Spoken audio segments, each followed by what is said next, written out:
Why hello there. Welcome back to my channel. Hey guys, welcome back to my channel. Thank you so much for coming back.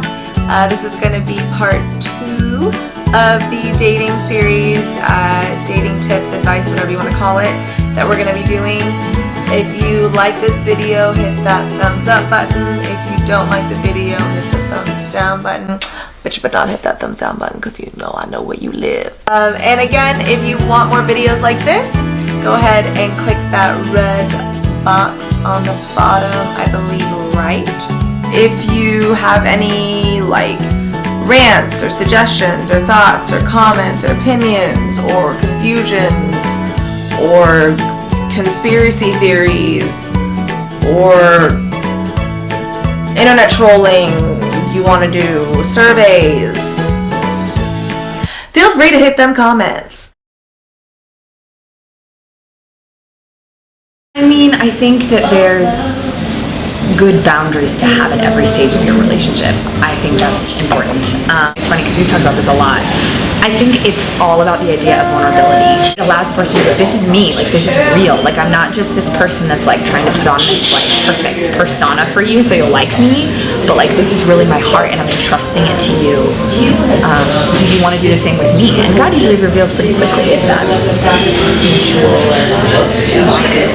So what I think helps me feel close to my boyfriend at this point is when we have conflict. Like when we get to conflict, when we actually talk about it, it kind of forces you to grow closer. Because honestly, like we're disciples. Like we're pretty nice to each other. We're pretty patient. Like we're, you know, we believe in each other. Blah blah blah. You know, we're like nice people, right? But when there's conflict, that's when like things can go cray. And so you really have to like, that's the defining times. Like, okay, that's when God's gonna refine your relationship. It's like, we just got into a fight and I'm still upset, or you know, I see your sin now, and that's really scary. Or you see my sin and you're not being nice to me. So I don't know, I think conflict really helps people get closer, but also just being real, kind of like Amber said, like if I'm not going to be vulnerable, it's just not going to work, you know. And vulnerability is a really scary thing. It's like, I think at one point when we were first dating, I literally felt like my rib cage was being like torn open, like my heart was like exposed, and I just felt like I've never felt this exposed before in my life, and that was a choice. It wasn't like, oh, I just woke up and, you know, opened my heart up. No, it was like, especially when you've been burned before. When you've been hurt before. So it's like you really have to choose, like, okay, am I gonna trust God and open my heart and really talk about who I am and how I feel, or am I gonna be shallow and not really talk about problems, not really talk about my feelings? Because you will end up having a shallow relationship because of it, and that's not gonna be his fault, that's gonna be yours. It's so worth the risk. It is. Just do it. Just do it.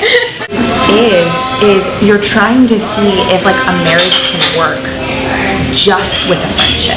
You know what I mean? Like it's just, that's it. It's only the friendship. There's no physical aspect, and that's a great blessing of being part of God's kingdom.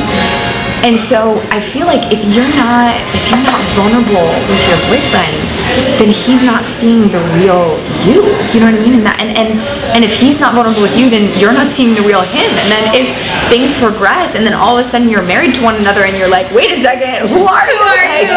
You know? And I mean, of course, strangers. Somebody once told me, you have the relationship you want to have.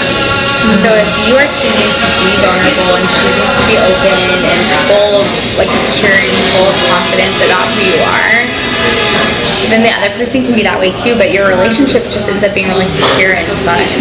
But if you're afraid to be vulnerable, afraid to be open and transparent, that's exactly what your relationship's gonna be like. And so that's really not the full relationship that God intends you to have, because you're full of fear. And so what happens is that you're like miserable and you blame the other person or whatever. Vulnerability is so worth it, because then you get to be in love and then you get to like, you know, live life with your best friend and be just just be known for who you are and be loved for who you are.